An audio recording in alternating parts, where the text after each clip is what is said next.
ámbito a las relaciones jurídicas controvertidas en pleitos judiciales. La inflación altera el dinero, esto también es bien sabido por cualquier autor de Derecho a las Obligaciones, lo hemos aprendido incluso en clase con la doctora Oviedo, quien tuvimos la suerte de ser su alumno, altera la función del dinero como una unidad de cambio, como una unidad como un instrumento de pago, y yo no sé si lo incorporé acá, vamos a ver acá, como unidad de cuenta y como instrumento de pago. Como instrumento de pago es el punto que más nos interesa por una razón también un poco obvia, que es que el dinero como instrumento de pago de las condenas judiciales, donde este problema jurídico, económico y de derecho sustancial pasa a ser un problema también procesal. Y la inflación, finalmente, decía acá atrás, expone las debilidades de los sistemas nominalistas que operan en contextos inflacionarios. Esto es algo que es por todos conocido. La raíz o el nacimiento de la noción de deuda de valor en parte se debe a los desfasajes que genera la imposibilidad, los sistemas nominalistas operando en contextos inflacionarios, pero tanto más como ocurre desde el año 91 en adelante, la imposibilidad de acudir a mecanismos de corrección de las obligaciones, lo que genera también una de las consecuencias jurídicas más importantes, más molestas para lidiar en el ámbito del proceso judicial y que los vamos a analizar seguidamente. Del Código Civil y Comercial podemos resaltar 3 ítems que son sin duda fundamentales en lo que es la problemática de la inflación y la dificultad para discutir relaciones jurídicas en el ámbito de un proceso judicial. Por un lado, no quiero ingresar en esto porque es un debate, no es un debate, es un raconto muy largo, todos lo saben. Nosotros tenemos hoy en día, con el Código Civil y Comercial, un régimen que de base es nominalista. Esto se mantiene como estaba establecido en el Código de Vélez modificado, y como ocurre desde la sanción de la Ley 23.928, la Ley de Convertibilidad, tenemos un sistema nominalista. Lo que significa que en la obligación lo que interesa son la cantidad de unidades monetarias comprometidas, la especie designada, y el deudor paga entregando la cantidad en la especie designada. Si yo me comprometo a entregarte 10 pesos en 2 meses, yo pago, cumplo esa obligación entregándote esos 10 pesos, con independencia del poder adquisitivo que esos 10 pesos tengan al momento del pago. La pregunta es, bueno, ¿qué ocurre en contextos inflacionarios? Pasamos al ítem 2. Eso en principio no puede ser objeto de debate porque no podemos utilizar mecanismos de corrección, esto lo sabemos todos, artículos 7 y 10 de la Ley de Convertibilidad, reafirmados con la legislación de emergencia, no es posible utilizar mecanismos de corrección, repotenciación, actualización, y después podemos discutir cualquier otra vía directa o indirecta de actualizar obligaciones. El ítem número 3 es la obligación de valor.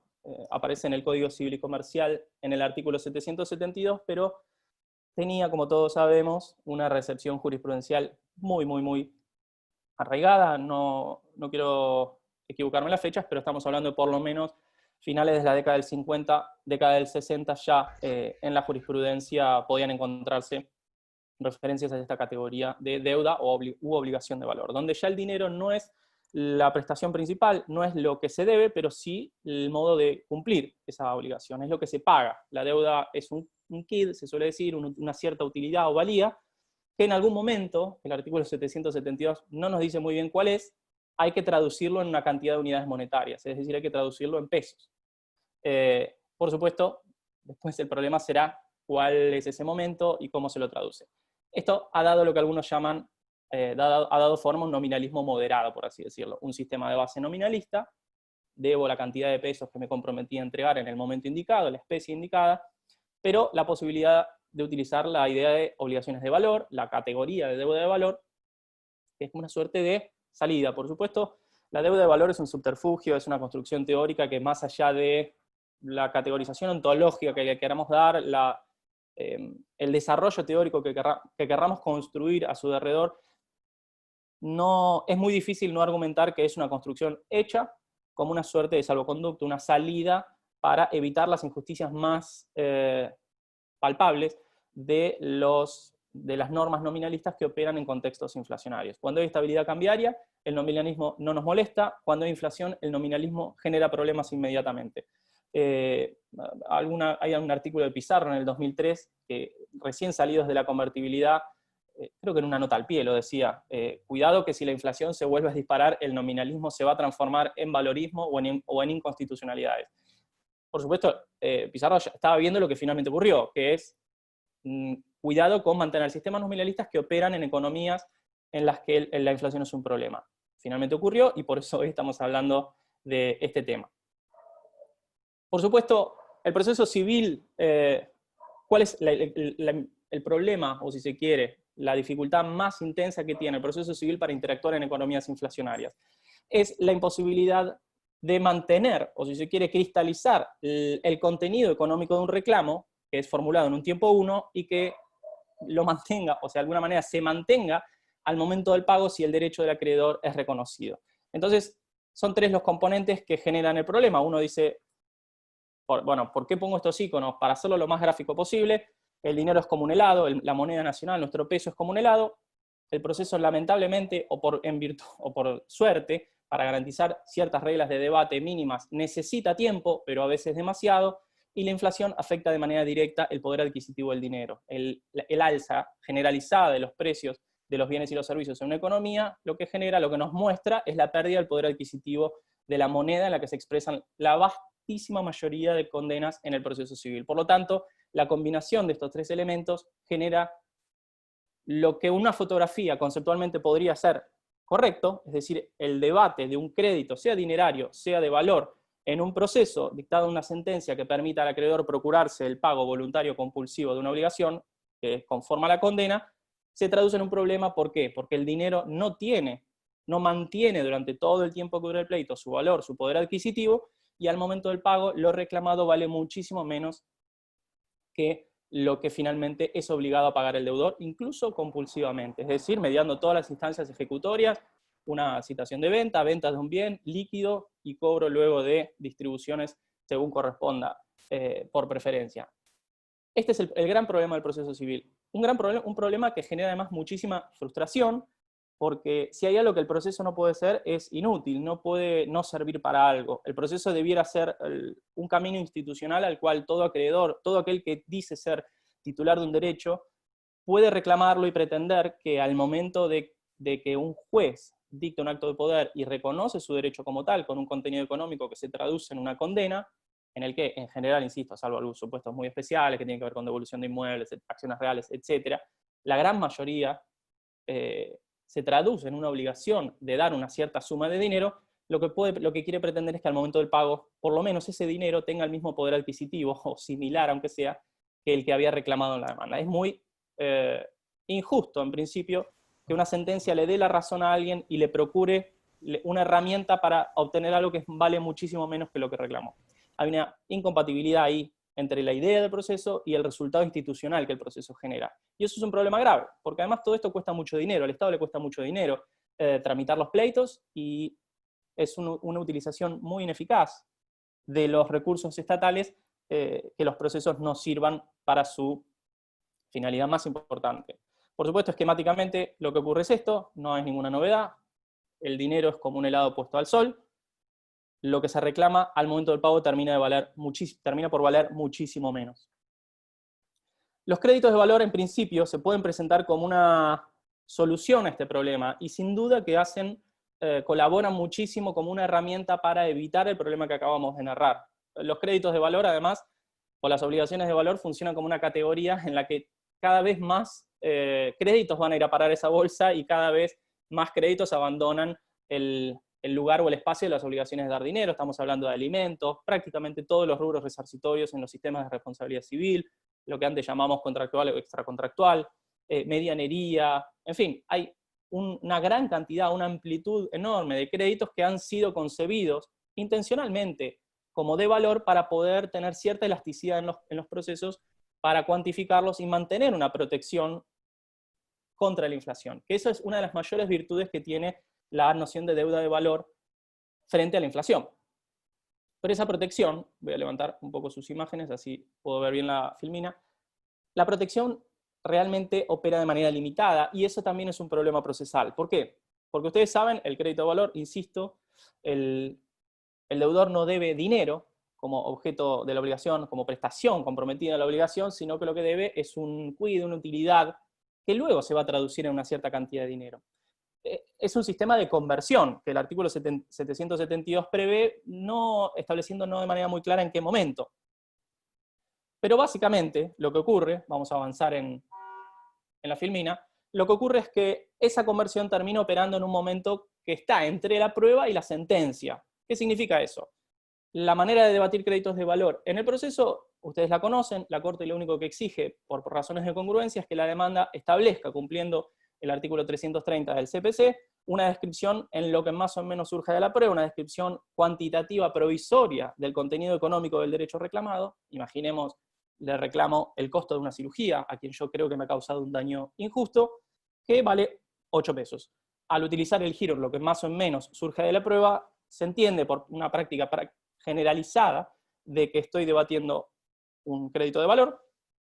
Por lo tanto, puedo en la prueba indagar cuánto sale esa cirugía que yo necesito, y el juez en la sentencia puede reconocer un monto mayor a los 8 pesos consignados en mi demanda. Pero este giro que acabo de explicar, el juez puede dar más de lo que yo reclamé en la demanda, debe entenderse con cierta cautela. ¿Por qué? Porque en realidad el límite está en la prueba a cuyo resultado el propio actor supeditó su demanda. Yo reclamo 8 pesos o lo que más o menos un perito me diga que cuesta el honorario y todos los demás elementos que hacen a la cirugía que yo necesito como víctima de un daño injusto. Pero en la sentencia el juez no puede apartarse, por lo menos no puede, digo, en el sentido en que generalmente se entiende al principio de la congruencia a partir de la doctrina legal de la Corte de Provincia, no puede apartarse de, en este caso del ejemplo de la pantalla, los 14 pesos. Por lo tanto, la sentencia tiene un límite, un techo cuantitativo, nominal, por supuesto, no real, de 14 pesos. Y eso ya trae un problema, porque imaginemos, yo ahí creé una segunda línea de tiempo, el costo de mercado de esa cirugía. Quizás al momento de la prueba, la cirugía valía 14 pesos, en términos, insisto, de honorarios, de elementos, de trabajo, etc. Pero al momento de la sentencia, donde el juez toma el valor más cercano a la sentencia, esa cirugía ya sale 22, cuando el recurso está en cámara o en corte ya sale 27, y cuando se da la liquidación o la eventual citación de venta, la cirugía vale 30, y sin embargo el crédito de capital sigue siendo de 14. Por lo tanto, tenemos en esta última parte un desfasaje notoriamente injusto, o por lo menos una depreciación acumulada, que eso significa un traspaso patrimonial injusto desde el acreedor a manos del deudor. Es un beneficio directo que al deudor, por supuesto, le genera un rédito. En la misma proporción es un problema para el acreedor. La razón por la que estos 14 pesos se constituyen un techo daría para toda otra charla, que es la concepción de la congruencia en términos nominalistas. Es decir, y esto tiene que ver con la intertemporalidad de los contrastes de sumas de dinero. Uno de los grandes problemas del proceso civil es el problema de congruencia, que se lo aplica, como yo les decía al inicio, con una concepción nominalista, pero para prácticas valoristas. Si discutimos créditos de valor que pueden ser cuantificados al momento más cercano de la sentencia, o sea que surja de la prueba, incluso al momento de la sentencia, si el juez utiliza la facultad del artículo 165. Y estamos hablando de créditos que evidentemente responden a una lógica valorista, resulta incompatible, aunque así ocurre en la práctica, utilizar concepciones nominalistas del principio de congruencia, donde solo evaluamos si 14 es más que 8 o si 30 es más que 14, sin evaluar o sin reparar en que esas expresiones monetarias han sido determinadas en momentos históricos distintos. Por lo tanto, la congruencia, como se la entiende hoy en día, se la concibe de manera nominal en el sentido de que debo evaluar en qué medida 8 pesos al momento de la demanda es un número más elevado que los 14 pesos que me dijo el perito. Si uno utilizase una congruencia en sentido valorista, lo que realizaría es en qué medida los 14 pesos de hoy valen más en términos de poder adquisitivo, es decir, tienen un valor real y no meramente nominal, que los 8 pesos de ayer. Es la intertemporalidad, el factor temporal, concebir al proceso como una película y no como una fotografía, lo que falla en la manera en que concebimos a la congruencia en todo el sistema judicial a partir de la doctrina de la Corte de Provincia. Es decir, los límites cuantitativos sobre cuánto puede reconocer el juez se evalúan solamente en sentido nominal y no real. Por lo tanto, quizás puede darse el caso, en nuestro ejemplo que está en pantalla, que el perito, cuando dijo que esa cirugía cuesta 14 pesos, que esos 14 pesos tengan un valor real incluso mucho menor a los 8 pesos al momento de la demanda. Y sin embargo, nosotros estamos diciendo que 14 pesos de ese momento es más que los 8 pesos del pasado. Lo que hay que analizar es cuántos bienes y servicios compran esos 14 pesos del tiempo número 2 con relación a los 8 pesos del tiempo número 1. No sé si se entiende. Es la intertemporalidad lo que genera, lo que distorsionan los contrastes. Esto es un problema, es la ilusión monetaria, es un sesgo que tenemos casi todos cuando analizamos o contrastamos sumas de dinero sin evaluar el momento en que esas sumas fueron expresadas. Esto significa entonces que la deuda de valor, y apuro un poquito porque quiero ir a la parte jurisprudencial, la deuda de valor opera, tiene una, no sé si opera, pero en su operatoria tradicional tiene una protección que es solo parcial frente al fenómeno inflacionario, porque si lo que acabo de decir es correcto, y pongo la ficha en que lo es, porque es una práctica bastante difícil de cuestionar, en realidad la conversión a la que refiere el artículo 772 opera en las sentencias, como en la práctica, incluso conceptualmente así se dijo en las jornadas de Bahía Blanca en el año 2015, las jornadas de Derecho Civil, y a veces incluso antes, porque los jueces en la sentencia remiten a la prueba, y la prueba a veces se produjo hace un año y medio, ese oficio que respondieron, esa prueba informativa, esa prueba pericial, quizás ya la sentencia, al momento de la sentencia ya está vieja, ya está desfasada. Recuerden que vivimos en un país en el que quizás en mayo el dólar está 40 pesos, pero en febrero estaba 18, por lo tanto muchos precios relativos que están vinculados a las pautas del dólar crecieron exponencialmente. Puede haber variado mucho en muy poco tiempo, por lo tanto al momento de dictar sentencia la prueba también puede estar por algún modo, o por decirlo de algún modo, puede estar desactualizada. Entonces la conversión del artículo 772 opera en algún momento entre la prueba y la sentencia, en la generalidad de los casos. ¿Puede ocurrir en la etapa de ejecución? Sí, por supuesto, no lo puedo negar porque existen casos y la Corte en materia de expropiación inversa lo ha previsto.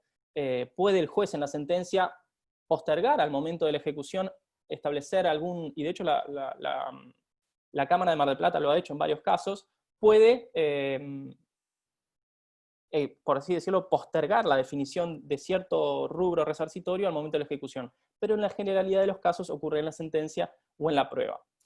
¿Eso qué significa? Que esa conversión a que refiere el artículo 772 va a ser el punto final de la protección que tiene el crédito, que es objeto de debate, frente al fenómeno inflacionario. Porque la realidad es que a partir de allí la deuda pasa a ser dineraria, porque así lo dice el artículo 772, por una remisión normativa, y si pasa a ser dineraria, pasa a ser no repotenciable, pasa a ser insusceptible de ser corregida por mecanismos indexatorios, de repotenciación o cualquier otro análogo o similar.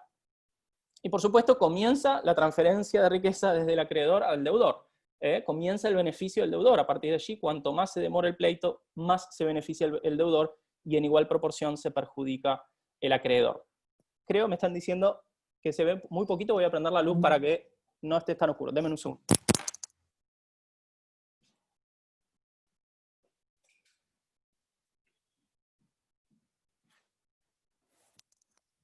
Perdón, justo nos agarró el invierno que oscurece más temprano. Hasta este momento yo no mencioné el tema de los intereses moratorios. Los intereses moratorios parecieran que no debieran ser un problema vinculado a la inflación, porque en principio no es la tarea, por así decirlo, la labor o la función, como dice el profesor Acherry, no sé si ya está o se desconectó, la función entendida como la finalidad, el propósito del interés moratorio no debiera ser mantener el poder adquisitivo del capital. El interés moratorio tiene otra finalidad, que es procurar un resarcimiento por la mora que genera el deudor en el cumplimiento de la obligación que es declarada como tal en la sentencia. Y acá nos centramos en el problema de la tasa de interés en la provincia de Buenos Aires es el problema de la doctrina legal de la Corte. No porque sea un problema en sí, sino en el sentido de que no podemos concebir a la tasa de interés, no podemos analizarla sin analizar a su vez la doctrina legal de la Suprema Corte. Hago una aclaración previa vinculada con los intereses moratorios. Hasta ahora todos los problemas que tenían que ver con la inflación, cuando hablábamos del dinero que se va achicando o el dinero como un helado que es puesto al sol, en un proceso que necesita tiempo, estamos hablando de un problema del capital, es decir, cuánto se debe del capital, y no de los intereses, porque en principio la inflación es un problema que afecta al capital, o debiera ser un problema que solo refiere al capital, a cuánto es la cuantificación económica dineraria de ese valor controvertido o el quantum dinerario de esa obligación que siempre fue dineraria. Quizás voy a referirme más a los daños y los perjuicios porque es donde este problema se hace más palpable, pero la realidad es que esto es un problema que excede a las deudas de valor. Insisto, el interés moratorio lo tenemos culturalmente incorporado como un problema de la inflación, pero el interés moratorio no tiene, reitero, como propósito actualizar el capital. Algo que a veces culturalmente en las prácticas procesales o en las prácticas jurisdiccionales solemos utilizar ciertos institutos o vincularlos de una manera determinada, sin recordar que no fueron concebidos de esa manera, o sin recordar que no es necesariamente la finalidad que el legislador, vamos a hablar de ficciones un poco irrisorias, pero la finalidad que el legislador le ha asignado. El interés moratorio, reitero, es un resarcimiento por la mora del deudor en cumplir la obligación hacia el acreedor. No es un sistema de repotenciación.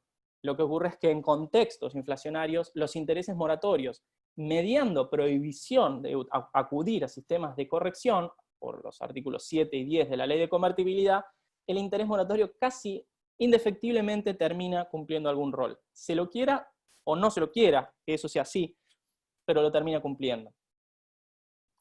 La doctrina legal de la Suprema Corte, yo acá les presento una pequeña línea de tiempo, hice una selección completamente arbitraria,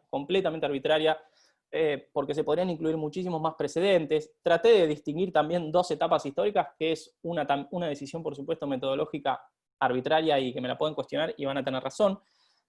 Creo que desde el año 91 a la fecha, estos son algunos de los hitos más relevantes en cuanto a la doctrina legal de nuestra casación provincial en materia de tasa de interés moratoria. Por supuesto, aquí estamos hablando de la tasa, del inciso C del artículo 768, es decir, estoy hablando de los intereses moratorios judiciales. Este debate no va a tener aplicación en tratándose de tasas pactadas o tasas legales. Tratándose de tasas pactadas, podemos debatir luego sistemas de morigeración o la legitimidad de tal o cual tasa. Hablando de topes o hablando de tasas legales, podemos discutir cuáles son las virtudes de esos sistemas de tasas, sea que se establezcan tasas fijas, sea que se establezcan sistemas de topes, como tiene la ley de tarjeta de crédito.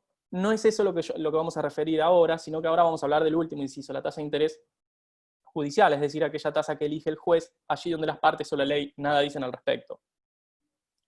Les menciono en el año 91 el fallo Gong, porque es quizás el puntapié inicial de toda esta problemática. La Corte en el año 91, insisto, es importante decirlo, en el marco de un plan de convertibilidad y con una relativa estabilidad cambiaria y un tipo de cambio fijo, recuerden que al poco tiempo después la inflación llegó casi a niveles de 0%, la Corte dijo los intereses moratorios deben ser liquidados para las obligaciones exigibles judiciales a una tasa que sea la que paga el Banco de la Provincia de Buenos Aires en sus depósitos a 30 días, es decir, una inversión bancaria de bajo riesgo como es el plazo fijo.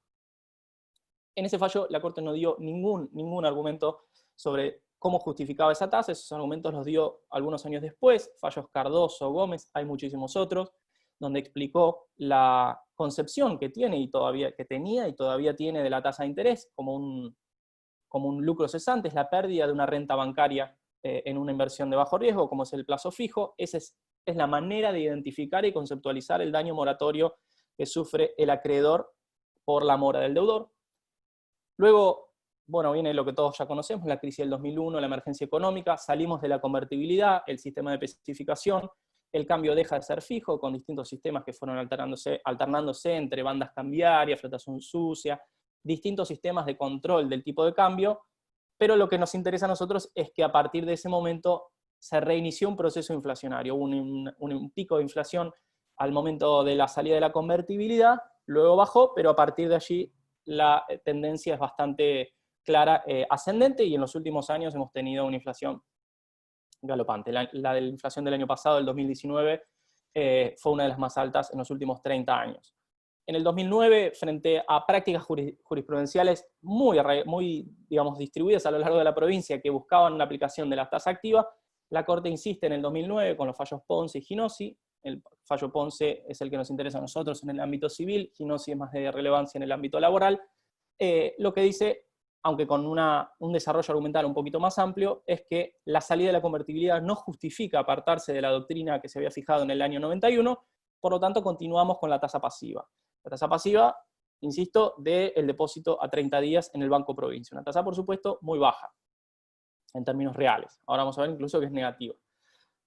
En el año 2015, muchas cámaras de la provincia, incluyendo la Cámara de Mar del Plata, habían empezado a utilizar la tasa que paga el banco desde el 2008, había habilitado al Banco Provincia para pagar depósitos constituidos por home banking, el famoso BIP, la banca de Internet Provincia. La Corte en el 2015 no dice en términos asertivos que esa es la tasa que ellos quieren elegir, simplemente se limitan a decirlo en sentido negativo.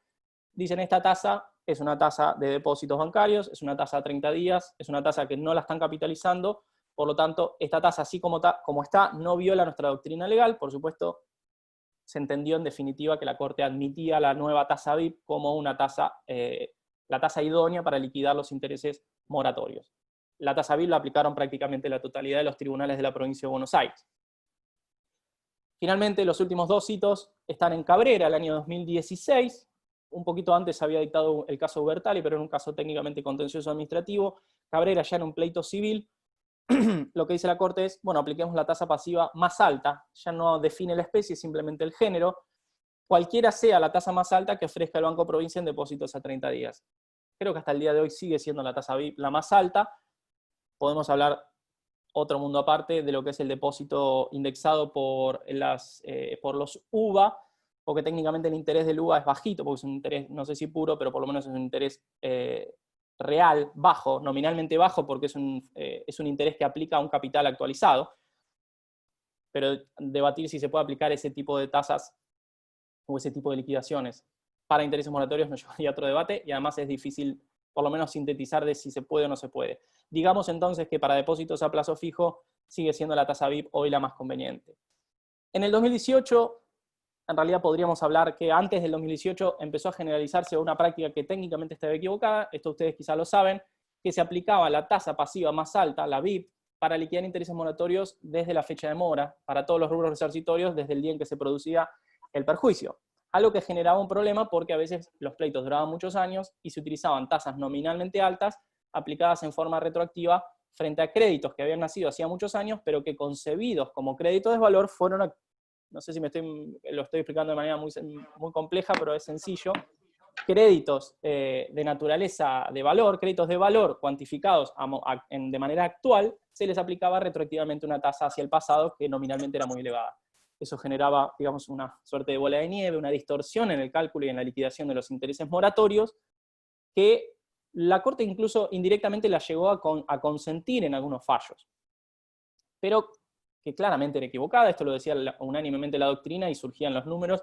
Si uno, no sé, imaginemos un crédito resarcitorio que entró en mora en un daño producido en el año 2005, que se cuantifica a valores actuales en el 2015, se le aplica retroactivamente una tasa durante 10 años, nominalmente elevada, bueno, por supuesto, eso va a generar una suerte de doble repotenciación del crédito que generaba un enriquecimiento no justificado para el acreedor y un detrimento para el deudor.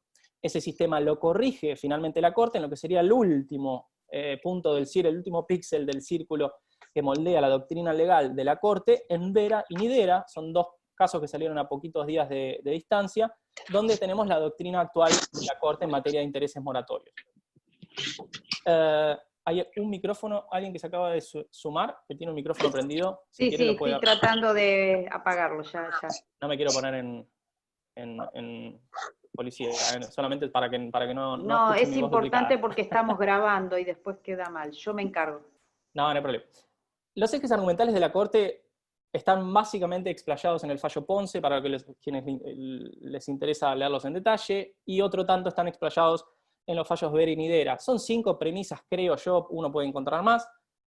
La doctrina histórica de la Corte concibe al interés por mora como un lucro cesante, es una renta bancaria frustrada. Eso es la manera en que la Corte entiende los intereses moratorios, y todo da a entender que así los va a seguir entendiendo. No lo entiende como la pérdida no lo entiende como un daño emergente, generado por la necesidad del acreedor de ir a pagar una tasa activa por una operación financiera que le implique adelantar el capital que le deuda el deudor, valga la redundancia, sino como una operación bancaria frustrada, que le hubiera dado una renta y que el deudor con su mora se la frustró. La Corte entiende que las tasas activas o cualquier otra que exceda la pasiva tiene componentes que no es justo que los cobre el acreedor, que tienen que ver con gastos operativos, todas las famosas escorias que componen la tasa de interés, y que no necesariamente, dice la Corte, las tiene por qué cobrar el acreedor. La tasa activa, insiste la Corte, esto lo ha dicho varias veces, tiene un plus, lo sigue diciendo hasta el día de la fecha, tiene un plus, un costo financiero que tiene que ver con la intermediación de capitales. Esto está vinculado con el argumento anterior. No es justo, dice la Corte, que el acreedor cobre lo que constituye una ganancia de un banco.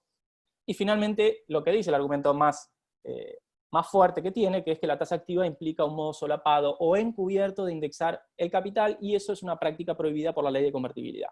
o los resabios normativos de la ley de convertibilidad, los pocos artículos que todavía quedan en vigencia. En Vera y Nidera, en el año 2018, agrega que cuando la Corte reconoce en Vera y Nidera que cuantificar a valores actuales una deuda de valor es una operación bastante parecida a repotenciar, lo dice explícitamente, por lo tanto dice vamos a aplicar un sistema similar a lo que se usaba en la época en la que la indexación estaba permitida, década del 80 y sobre todo del 70, segunda mitad de la década del 70, luego del Rodrigazo, donde las prácticas indexatorias se hicieron moneda frecuente.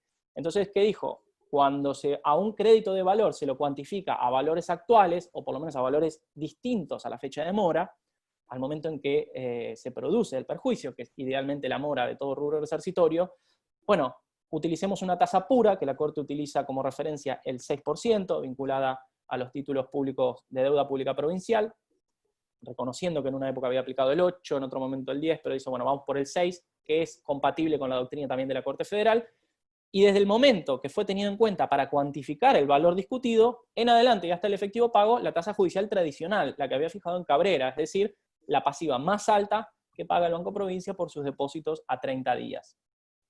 Esta es hoy básicamente la manera en que la Corte entienda los intereses moratorios. Esquemáticamente, si lo tienen en pantalla, repasamos lo que habíamos visto. Una estructura de pleito donde una demanda que fue propuesta, cuantificada, el monto reclamado de manera provisoria, utilizando la fórmula en lo que más o menos surge de la prueba, lo que permite, abre las puertas para una cuantificación posterior de un valor controvertido, que se convierte, dijimos, en algún momento entre la sentencia y la prueba, según el artículo 772, pone el corte entre lo que es la categoría de deuda de valor y la categoría de deuda dineraria, y a partir de allí ese mismo corte pasa a ser para la Corte el punto de quiebre entre el tramo de la tasa pura del 6% anual y la tasa judicial tradicional, hasta el efectivo pago, que es la de, insisto, la tasa pasiva más alta. ¿Qué novedad puede haber? Vuelvo un paso para atrás. Doctrina legal de la Corte, cuando digo, en un momento a la doctora Oviedo le digo, mira, no llamemos a esta charla novedades jurisprudenciales en plural, porque la realidad es que no hay novedades jurisprudenciales. Y esto en realidad es gracioso porque la doctrina de la Corte lleva tantos años en sus núcleos, digamos, conceptuales, sus premisas, llevan tantos años, están tan arraigadas en la jurisprudencia de la Corte, que es difícil encontrar variaciones, o incluso es difícil vislumbrar un estado de cosas en las que uno pueda prever, como operador, como quien le gusta hablar de derecho y tratar de imaginar qué va a resolver tal o cual tribunal, es difícil prever que va a haber un cambio relevante en lo digamos, por así decirlo, en los próximos días, meses o en el corto plazo. La doctrina legal actual de la Corte es esta y nada parece dar a entender de que puede haber una modificación. Uno va siguiendo atentamente lo que la Corte va diciendo. Quizás uno de los cambios conceptuales más importantes ha estado en el fallo Vera y Nidera, donde ha reconocido la Corte, algo que además es indisimulable, que es que las prácticas vinculadas a la cuantificación de valores en los pleitos, y la idea de la deuda de valor como forma de protección de un crédito frente al fenómeno inflacionario, porque en definitiva el crédito de valor, la categoría conceptual deuda de valor, tiene ese propósito y ha sido construido con ese propósito, constituye una operación similar, por lo menos en cuanto a sus fines, que la indexación.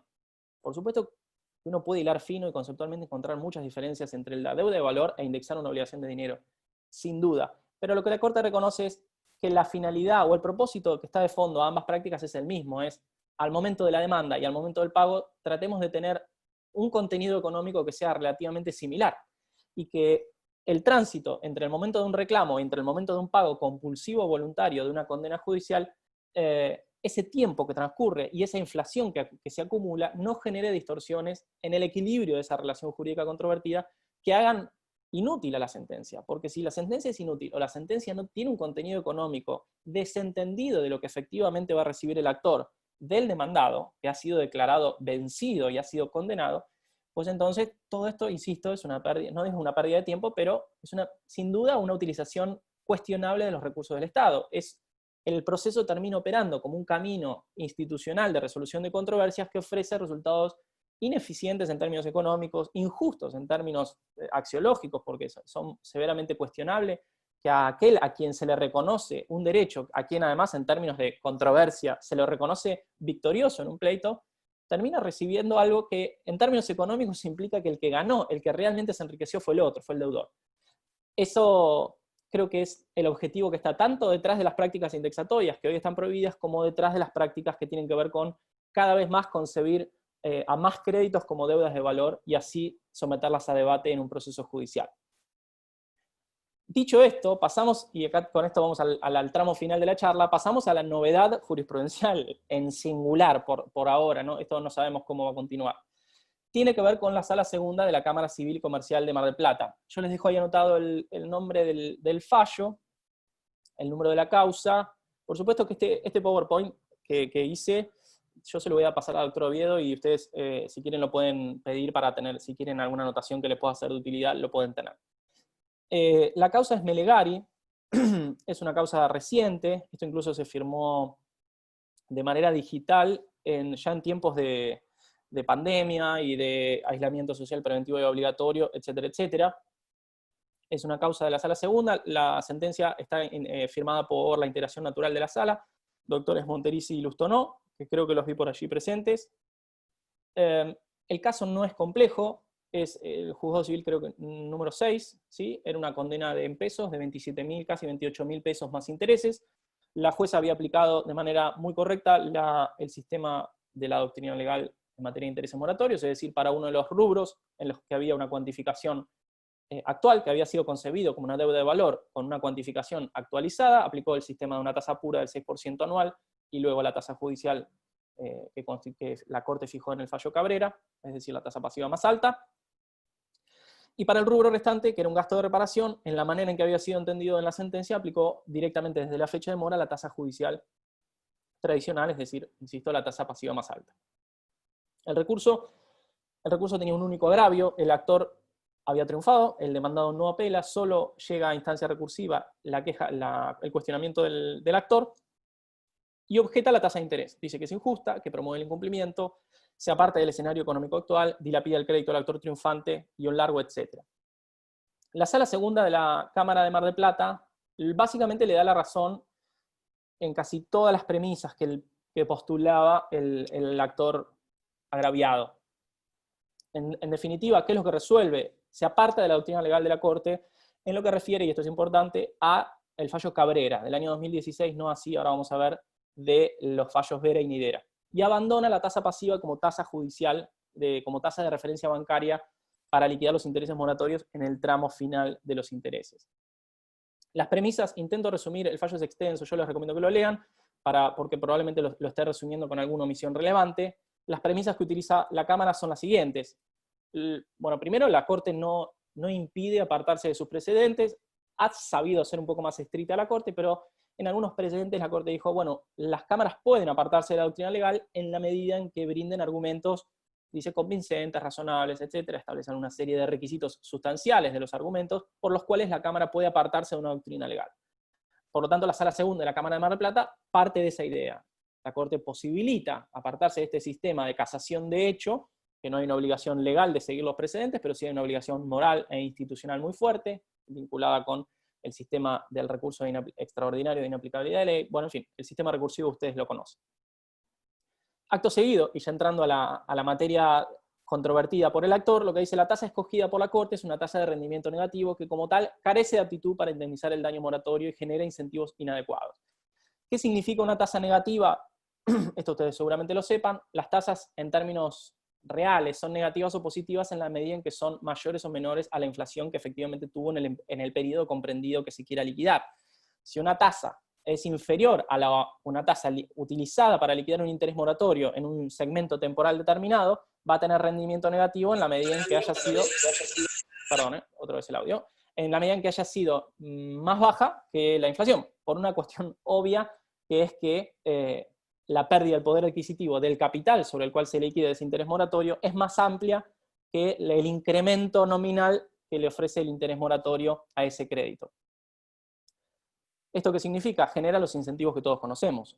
Rápidamente el deudor se da cuenta que le conviene postergar el pleito, dilatarlo lo más que pueda, le conviene incluso ir a juicio, si sabe que alguien le va a reclamar algo, le conviene ir a juicio porque sabe que allí va a licuar el crédito del acreedor. Las empresas grandes que tienen el dinero que eventualmente o finalmente son condenadas a pagar, les conviene quedárselo, hacerlo rendir por otros medios, mientras demoran un pleito en la justicia, etcétera, lo que se ha llamado la financiación judicial, etcétera, etcétera, etcétera. Es decir, las tasas negativas, resumidas cuentas, una tasa negativa, por supuesto, es una tasa inferior a la inflación, no solamente no tiene la aptitud para indemnizar nada, porque, insisto, indemnizar con una tasa negativa es un contrasentido, es como decir que alguien me debe un número negativo de dinero, lo que significa que en términos económicos es la otra persona que me tiene que dar dinero a mí. Indemnizar con una tasa negativa es no indemnizar. Eso uno lo puede encubrir con cualquier conceptualización, pero en términos económicos esa es la realidad. Y por supuesto genera incentivos que son indeseados, por lo menos para el proceso judicial, que son estos que comentaba, la litigiosidad, la financiación, etc. Punto 3. Esto quizás es un poco más largo de hablar, pero todo sistema de interés moratorio, toda regulación en interés moratorio, por lo menos en el sistema que ha seguido Argentina en el 765, era el mismo que había dicho, que había regulado Vélez, y recuerden la nota que había utilizado Vélez, que decía, me abstengo de regular una tasa, y bastante razón tenía para no hacerlo. Los sistemas en donde el daño moratorio se devenga ex lege y se cuantifica de una manera genérica y abstracta, con independencia del daño efectivamente sufrido por el acreedor, necesariamente implica adoptar una premisa conceptual, que significa, es, bueno, ¿cómo concebimos a ese daño que debo presumir que sufrió el acreedor por la mora del deudor? Y ahí, aunque esto es discutible, por lo menos dos caminos principales se abren. O yo concibo al daño moratorio como un daño emergente, donde el problema para el acreedor fue que tuvo que acudir al crédito para hacerse de un capital que él tenía pensado utilizarlo para consumir bienes y servicios en el mercado, o bien concibo que ese dinero el acreedor lo iba a utilizar para una inversión determinada, en el caso de la Corte, una inversión bancaria bajo riesgo como es un depósito a plazo fijo. Lo que la Sala Segunda de la Cámara de Mar del Plata dice es, bueno, en un estado como el actual, con una crisis económica argentina enorme, incluso con una economía que luego de esta pandemia va a quedar no sabemos en qué circunstancias, parece por lo menos aventurado decir que las familias bonaerenses, o por lo menos una víctima promedio, tratándose de un daño, o un acreedor de un crédito de valor en el proceso civil bonaerense, en general tiene un excedente para invertir en el sistema bancario. Es decir, parece aventurado que en tren de elegir un modelo de acreedor, o lo que podemos decir, lo que ocurre en la mayoría o en la generalidad de los casos, pensemos en un acreedor que tiene un excedente para invertir en el banco. La Sala Segunda de la Cámara de Mar del Plata lo que dice es, bueno, parece más ajustado a lo que ocurre en la realidad pensar que en general las personas que litigan, el dinero que hubieran recibido si el deudor hubiese cumplido su obligación en tiempo y forma, lo hubiesen utilizado para consumir bienes y servicios, no para hacerse de una inversión bancaria. Es decir, no hay razones para pensar que el interés es un lucro cesante o una renta frustrada bancaria. Y esto, vuelvo un segundo a lo anterior. Por supuesto, esto lo podemos discutir, hasta podríamos buscar estadísticas públicas que así lo indican. No es lo ideal utilizar la experiencia o las generalizaciones no del todo fundadas. Lo ideal es utilizar datos, y esto de la encuesta permanente de hogares seguramente va a surgir. ¿Cuántas familias bonaerenses tienen un excedente para invertir en el banco? ¿Cuántas tienen capacidad de ahorro? ¿Y cuántos en realidad el dinero lo usan en el día a día para consumir bienes y servicios? Parece más razonable, dice la Sala Segunda, pensar que el acreedor promedio en realidad ese dinero lo iba a utilizar con un fin determinado, que es consumir bienes y servicios, con un agregado, que en general algunos rubros resarcitorios presuponen la utilización de esos bienes y servicios. Por ejemplo, las compensaciones sustitutivas que subyacen conceptualmente al daño moral, presuponen que ese dinero se lo hubiese dado para que esa persona haga un viaje, para que esa persona tenga algún divertimento, que se compre algún bien que le reporte algún tipo de beneficio en términos espirituales o de disfrute de alguna manera, y no que la invierta en el banco. Lo mismo con la incapacidad sobreviniente, cuando en el sistema actual, en 1746, prevé la utilización, un sistema de renta futura, un sistema de renta no perpetua, como un capital que, puesto en un cierto interés, genera una renta que es similar, por lo menos que se acerque a la merma en los ingresos que genera la incapacidad de una persona. Bueno, ese es un capital que tiene que tener, uno puede pensar, aunque sea conceptualmente, que tiene ese fin, y no el de ir a un banco y depositarlo a un plazo fijo. Entonces tiene más sentido conceptual y prácticamente pensar en un acreedor que tiene que acudir o pedir el dinero a otra persona, en este caso a una institución bancaria, en vez de utilizarlo para invertirlo en un plazo fijo. La cuarta premisa es erróneo considerar que solo las tasas activas contemplan la inflación o que su uso importa acudir a un mecanismo solapado de indexación. Esto es una objeción a una premisa también muy importante que utiliza la Corte, que es que conciben a la utilización de las tasas activas como un sistema, como un mecanismo solapado de indexación. Esto tiene muchos problemas, y también esto es un problema muy amplio que podemos resumir en lo siguiente. El propio Código Civil y Comercial utiliza un sistema de tasas activas, incluso un sistema de tasas activas agravado para créditos alimentarios en el artículo 552, y además, lo que significa, por supuesto, que eso no es una regulación que va en contra de la ley de convertibilidad, lo que significa derrotar rápidamente el argumento de que tasa activa equivale a actualización, sino que toda tasa bancaria, esto es un problema también práctico, toda tasa bancaria implica o contiene dentro de sus escorias a la inflación. Es decir, todas las tasas pasivas o activas repotencian el capital. Lo pueden hacer de manera más o menos completa, sobre todo en los plazos fijos de la Argentina, que en los últimos 15 años han sido casi de tendencia negativa, salvo periodos muy específicos, sobre todo con la volatilidad del dólar y momentos en los que por política económica se ha intentado de alguna manera enfriar la economía para que y tratando de incentivar a que la gente ahorre más, pero en general ha tenido siempre una tendencia negativa. El plazo fijo argentino es un modo sistemático de perder dinero, es quizás un modo con el cual uno intenta no perder demasiado frente a la inflación, pero en general el plazo fijo no es un modo de enriquecerse en nuestro país, por razones económicas que no vamos a analizar ahora.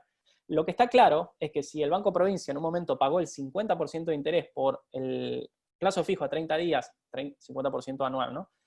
Por un plazo fijo a 30 días, no significa que ese 50% es una tasa real, es una tasa nominal. Si uno descuenta la inflación, la tasa que queda a veces incluso es un número negativo.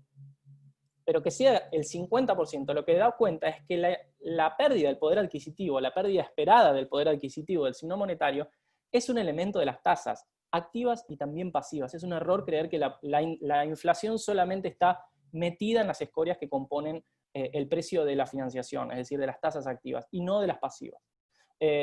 Y también es un error pensar que usar tasas activas es indexar, por una razón también muy básica, que es que cuando un banco cobra un crédito hipotecario, un préstamo, o cuando un banco cobra cualquier deuda del sistema financiero tradicional, acude a tasas activas, es decir, la tasa activa cuando es utilizada como forma de retribución de quien presta un dinero a un cierto interés, no genera ninguna objeción, que sí genera cuando es utilizada para cuantificar el daño moratorio. Y no hay razón para hacer ese distingo. Si pensamos que las tasas activas son indexatorias, en realidad tendríamos que vedar la posibilidad de cobrar créditos con tasas activas, porque no habría razón para decir que cuando esa tasa activa se utiliza en un sistema de interés compensatorio es válida y cuando se utiliza como forma de cuantificar el daño moratorio es indexatoria. Ese distingo, la Cámara lo que dice es injustificado.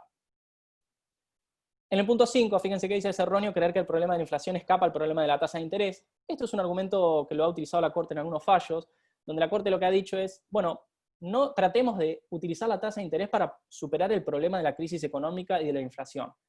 Algo que solo, dice la sala segunda, eso solo funciona en el plano de las ideas, pero no en el plano de la praxis, porque es imposible que si un interés moratorio, un daño moratorio, se lo cuantifica en juicio utilizando un índice que es el precio, o lo que paga o lo que cobra un banco por una operación bancaria determinada, sea activa o pasiva, no podemos pretender que nos ajenemos, por decirlo de algún modo, al problema de la inflación, porque la inflación va a definir en mayor o menor medida los precios de ambas operaciones, sea la renta que obtengo en el plazo fijo, en una tasa pasiva, o sea la ganancia del banco en una tasa activa. La inflación en cualquiera de las dos tasas va a estar incluida. Es imposible, entonces, si utilizamos operaciones bancarias como referencia para liquidar intereses moratorios, pensar que podemos ajenarnos del problema de la inflación, porque el problema de la inflación es un problema también del sistema bancario y de la definición de las tasas. Finalmente, el argumento del plus por costo financiero, que la Corte siempre dijo, no tiene derecho el acreedor a cobrar ese plus, es lo que dice la Sala Segunda de la Cámara de Mar del Plata, es, bueno, ese plus en realidad tenía algún sentido, es un voto de mercader de un fallo de hace muchos años que se fue reiterando.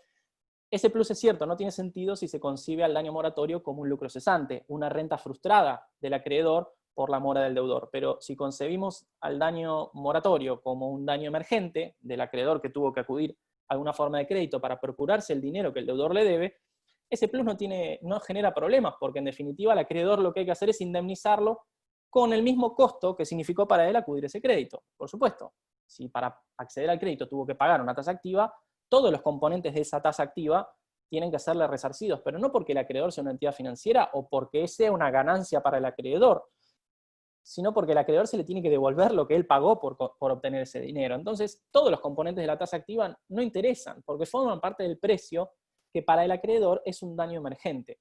Es decir, se lo resarce como una devolución de lo que tuvo que gastar para conseguir el dinero que el deudor no le quiso dar, no como una ganancia. El acreedor, por supuesto, que no gana nada, recupera en todo caso.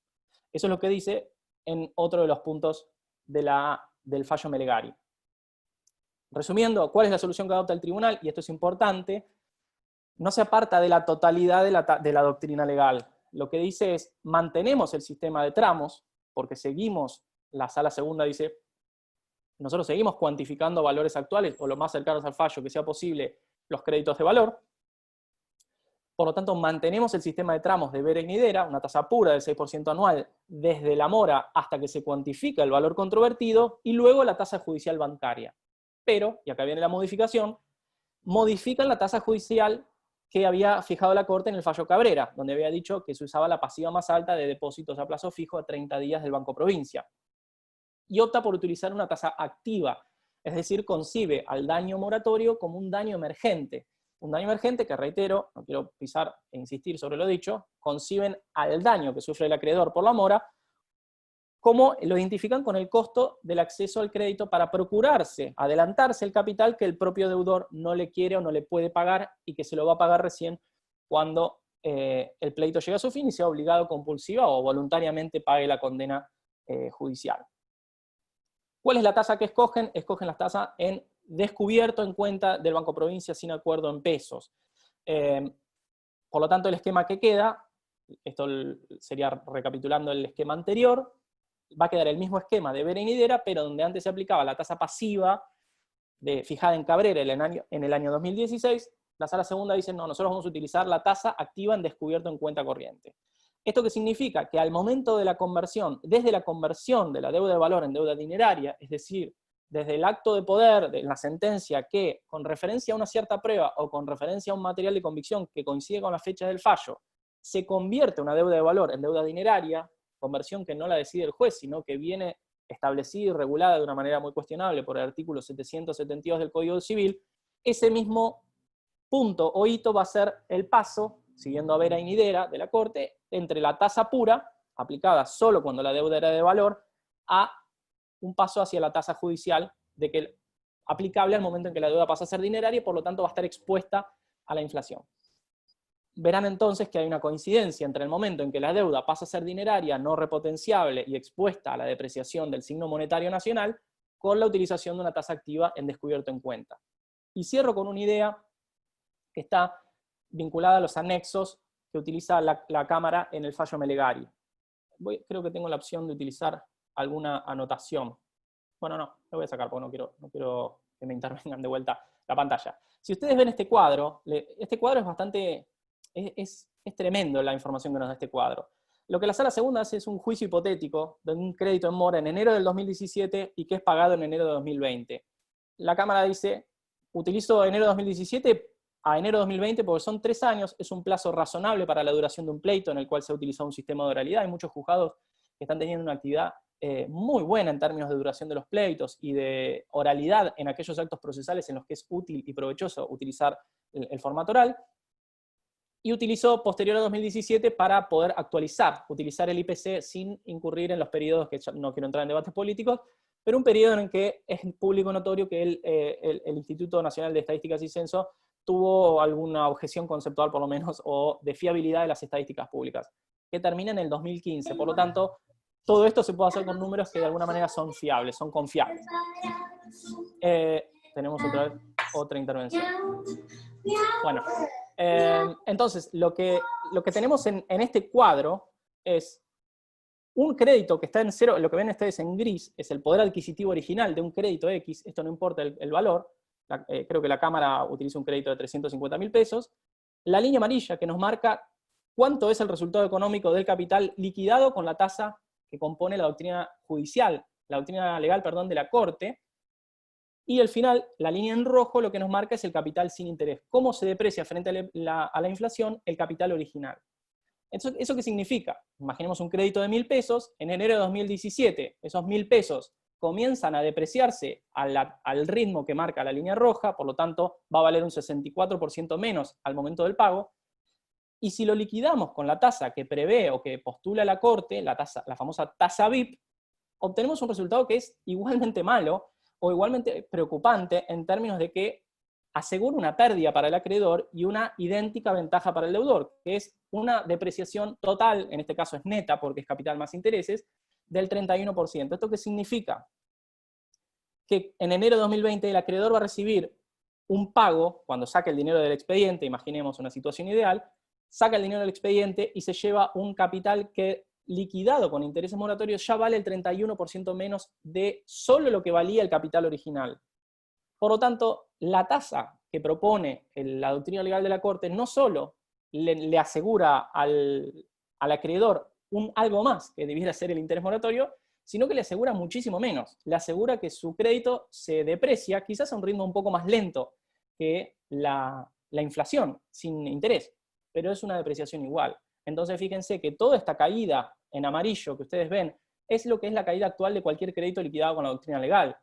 Y estos son 3 años, no quiero pensar lo que podría ser si el plazo temporal fuese mayor. Porque, insisto, el contrato, el depósito a plazo fijo del Banco Provincia es un contrato de rendimiento negativo, y siempre lo fue, en los últimos 15 años lo fue. Esto lo dicen los libros de economía y esto lo dicen las crónicas periodísticas. Salvo periodos particulares donde uno coloca el dinero y lo retira en periodos breves, que tiene que ver con la astucia de quien está atento a las variables de la economía, a largo plazo, que es como se utilizan los contratos como referencia para liquidar intereses moratorios, a largo plazo es un contrato ruinoso. Nadie en su sano juicio pondría 3 años, 4 años, un dinero a plazo fijo en el Banco Provincia. ¿Por qué? Porque tiene un rendimiento muy bajo y negativo, es decir, uno retira al final del contrato mucho menos dinero, mucho menos poder adquisitivo, me corrijo, que el que tenía. Retira más dinero, pero retira menos poder adquisitivo. Por eso esto es una comparación real, no nominal. No hablamos de cantidades de unidades monetarias, sino de poder adquisitivo. Y esto que es importante, ¿por qué? Porque, vamos al cuadro final, si ustedes miran este cuadro que parece, y con esto terminamos, si ustedes miran este cuadro también replica, si ustedes lo ven abajo, enero de 2017, enero de 2018, es decir, este juicio hipotético que construye la Sala Segunda para analizar cuál es el resultado de las tasas que tiene el calculador de intereses de la Corte. Veamos cuál es el resultado concreto. ¿Qué resultados generan al liquidar un crédito cualquiera durante un tiempo que es el que normalmente insume un litigio judicial? La línea final, la que se va hacia los abismos, es el crédito, es el peso, básicamente. Ese es nuestro signo monetario nacional. Toda esa depreciación en azul que ustedes ven ahí es un capital sin intereses. Eso es representativo, básicamente, de la pérdida del poder adquisitivo del capital sin ningún tipo de aditamento de intereses. Todo lo que ven arriba son los resultados que se obtienen de utilizar las distintas tasas. Pero si ustedes ven, la gran mayoría de las tasas, colóquense su vista en enero de 2020, verán que todas, casi salvo 2, todas tienen un rendimiento negativo.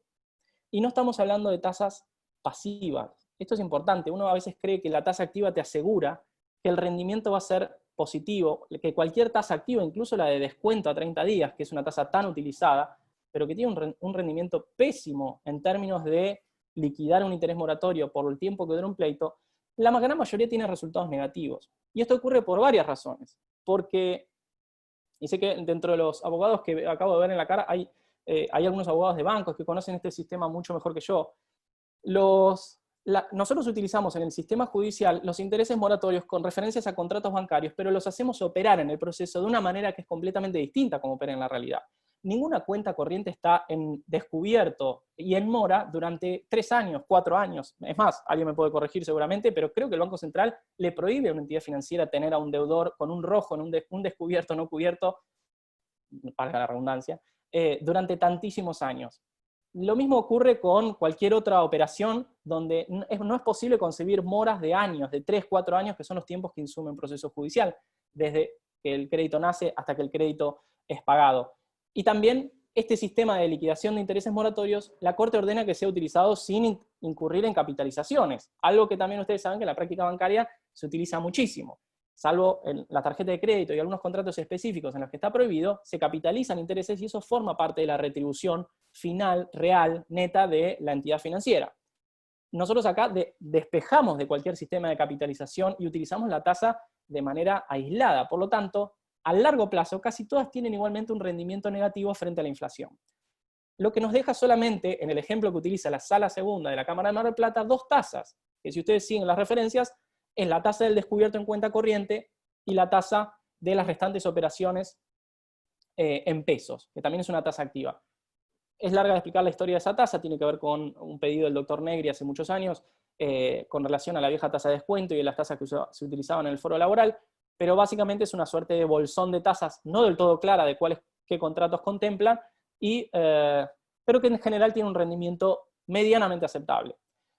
Y por último, vean además que la tasa final, el resultado final en este juicio hipotético, es del 9%. Y esto no significa que sea del 9%, porque uno cree que, bueno, aplicando una tasa de descubierto en cuenta corriente, el acreedor ya está, se enriquece, no solamente se lleva intereses moratorios, sino que se lleva todo el dinero del mundo.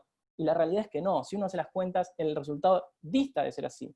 El resultado final que ustedes ven en rojo, que es la tasa que finalmente eligió la Cámara Local, la Sala Segunda, es del 9% en total. O sea, durante todos esos 3 años de mora, desde enero hasta el 2018, hasta el 2019, y hasta la fecha de pago, el interés que finalmente se va a llevar el acreedor es del 9% real sobre el capital actualizado.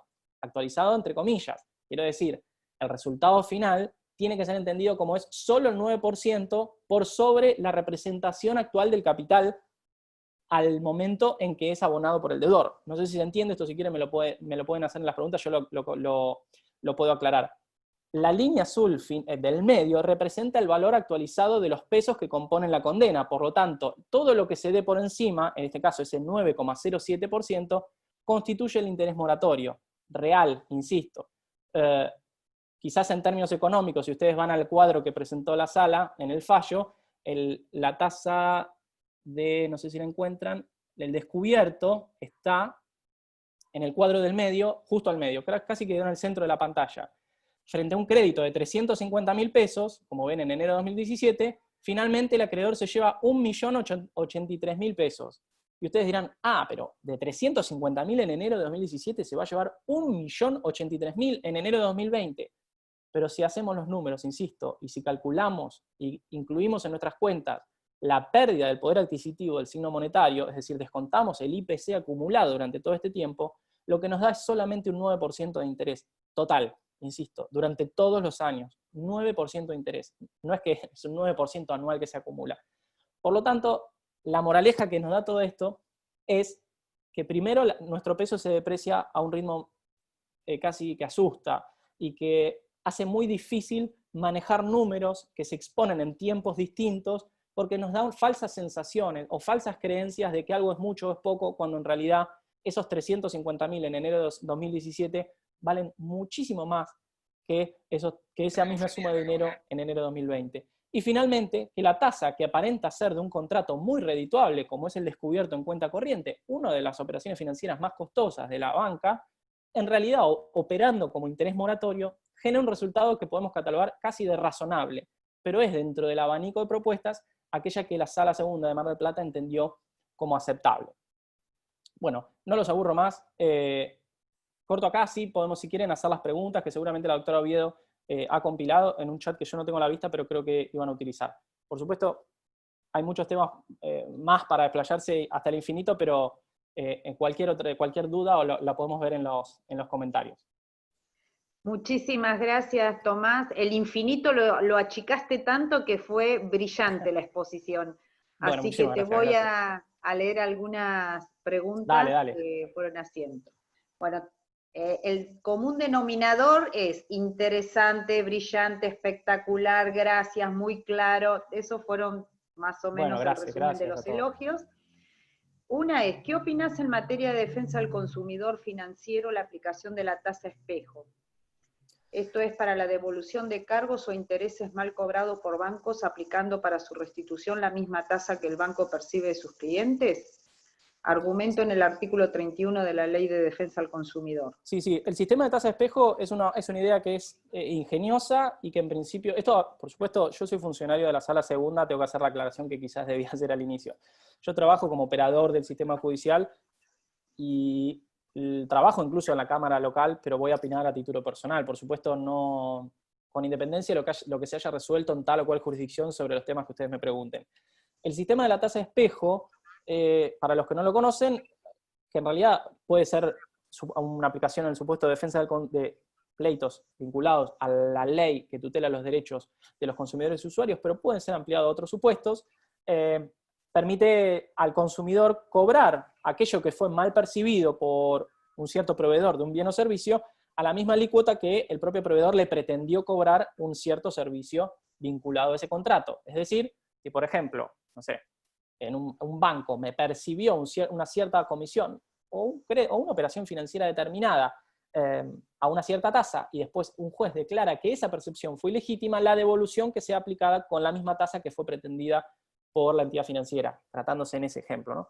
El sistema me parece justo siempre y cuando uno intente comprender cuál es el tipo de interés que se pretende cobrar, porque no necesariamente, yo soy fanático de decir la frase, hay que hacer los números. Si los bancos tienen libertad para percibir tasas activas porque su sistema normativo no solamente es el Código Civil, sino la regulación del Banco Central. Y tienen derecho a ganar dinero a través de prácticas que no necesariamente pueden hacer los actores triunfantes en un pleito.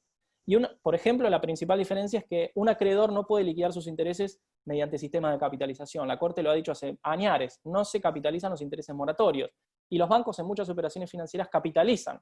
Por lo tanto, las tasas que utilizan no es el único dato que nos interesa. ¿Cuánto cobra el banco por prestar ese dinero que además se lo percibió mal y ahora lo tiene que devolver? Porque quizás en la operatoria capitalizó, aplicó comisiones, y la ganancia ha sido mayor que la que luego el acreedor puede obtener en un juicio en el que es declarado triunfante. Pero en principio, me parece un sistema más que razonable. Soporte normativo hay porque siempre y cuando se conciba como una tasa moratoria, la tasa moratoria es una decisión del juez.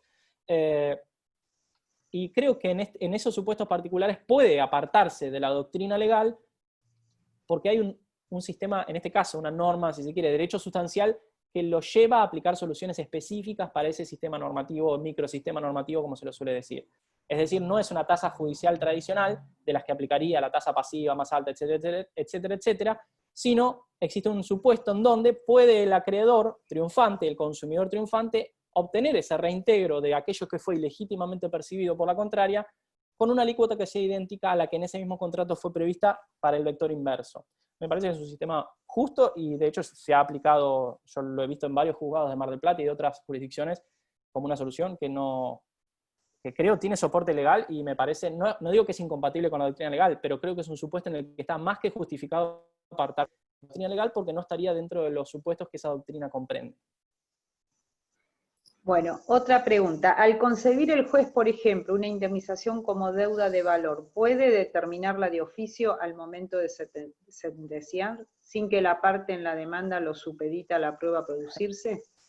Bueno, esa pregunta es interesante. Ahí yo puedo dar mi opinión personal. Yo creo que la Corte esto lo dijo en el año 91 en un fallo que se llama Gómez, no tengo ahora la carátula, se los puedo dar, pero lo pueden encontrar creo que incluso en Juba. La Corte siempre ha santificado el giro.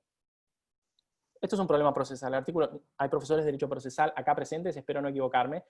El artículo 330 exige que el actor, todo aquel que demanda en juicio un derecho de contenido económico, describa cuánto está pidiendo. Esto es un recaudo procesal. Le permite no describir el contenido económico cuando existen razones para así hacerlo, pero en general se ha hecho una práctica generalizada que se pide una suma de dinero y se dice, bueno, salvo lo que más o menos surja de la prueba. Esa práctica hoy en día, la Corte le ha dado a esa fórmula un valor casi sacrosanto porque es la puerta de entrada para debatir créditos de valor en la provincia de Buenos Aires por lo menos. En otras jurisdicciones no es tan estricto. Ahí hay dos caminos. O decir, bueno, no es necesario, más allá de lo que diga la Corte, no es necesario que una parte diga cuál es la conceptualización jurídica de su crédito, porque en definitiva el juez, Iura Novit Curia mediante, tiene libertad para conceptualizar los créditos que le son dados a decisión o que fueron sometidos a controversia y no necesita que la parte le diga, mire que yo voy a reclamar este derecho, esta categoría de derechos, y se lo explico a través de esta fórmula. Lo que aparece es un problema en términos de congruencia, y ahí el debate es de otra naturaleza. ¿Por qué? Porque el demandado tiene derecho, uno puede pensar, como abogado del diablo, uno tiene derecho a defenderse de una cierta entidad económica, de un reclamo que tiene una cierta entidad económica y que esa entidad económica no varíe con el paso del tiempo. Alguien puede decir, bueno, pero si es un crédito de valor, el demandado pudo saberlo. Bueno, ahí entramos en el campo del opinable. Yo personalmente creo que las categorías, los rubros resarcitorios, o en el estado actual de las prácticas, tanto de lo que es la ley, de lo que dice el Código Civil y Comercial, como de lo que es la jurisprudencia de la casación, no debiera ser entendido como tan excesivamente necesario utilizar esa fórmula sacramental para concebir que lo que ha reclamado el actor es un crédito de valor. Por lo tanto, no debiera dársele el valor que quizás se le da. Pero también es cierto de que cuanto más grande, más elevada es la inflación, la categoría de deuda de valor crece en el uso y crece en la importancia, porque los 100 pesos reclamados en enero de 2020, y esto odio decirlo, pero es así, van a valer muchísimo, muchísimo menos en enero de 2024. Por lo tanto, yo en enero de 2024 voy a querer que el juez me declare no 100 pesos, sino que me declare 1.500. Y no es que voy a haber ganado y me voy a haber enriquecido, sino que necesito tratar de conservar ese poder adquisitivo. Y ahí hay un problema de la congruencia. La congruencia, o sea, en la exigencia de la fórmula, en lo que más o menos viene atado a la manera en que la Corte concibe la congruencia, que es una concepción nominalista.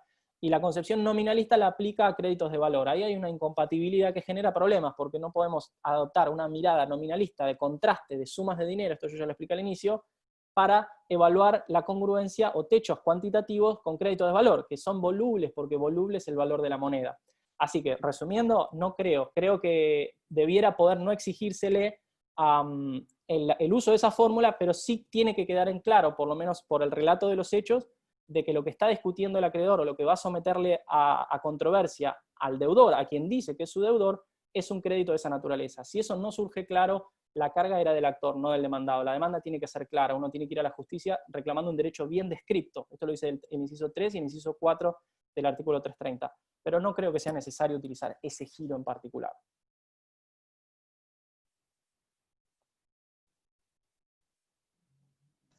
Bueno, después son todas felicitaciones, Tomás, agradecimientos, que fuiste concreto, que fue brillante.